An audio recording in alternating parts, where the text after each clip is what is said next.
এই বিক্রেতার নাম নুরুন নবী।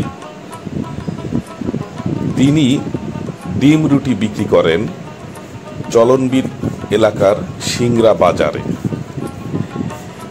তার ভাষ্যমতে তিনিই প্রথম সিংড়া বাজারে এই ডিম রুটি প্রচলন করেন।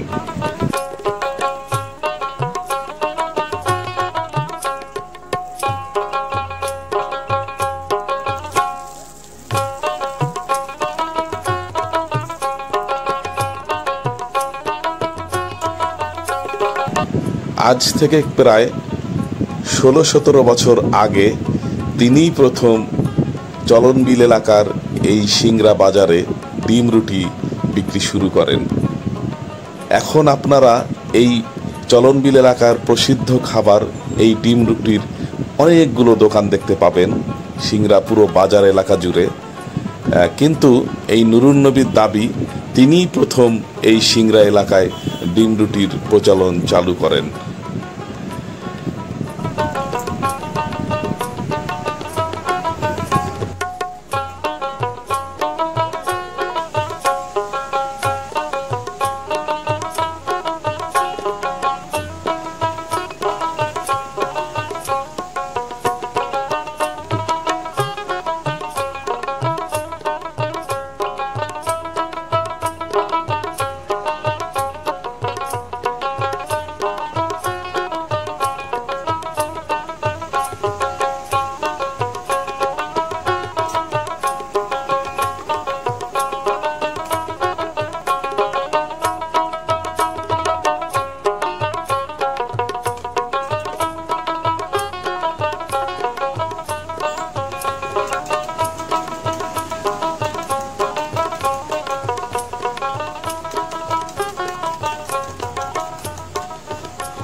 শুধু ডিম রুটি নয়, আরও আছে আলু ভাজি।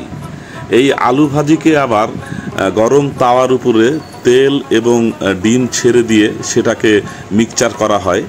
এইটাকে তারা তাদের আঞ্চলিক ভাষায় বলছে মিক্সচার।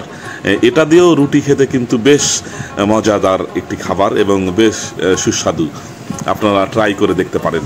নুরুন নবীর এই খাবারগুলো বেশ অসাধারণ, যেটা পুরো নাটোরের চলনবিলের সিংড়া এলাকায় একেবারে ছড়িয়ে পড়েছে সর্বত্র এবং খুব প্রসিদ্ধ একটি খাবার।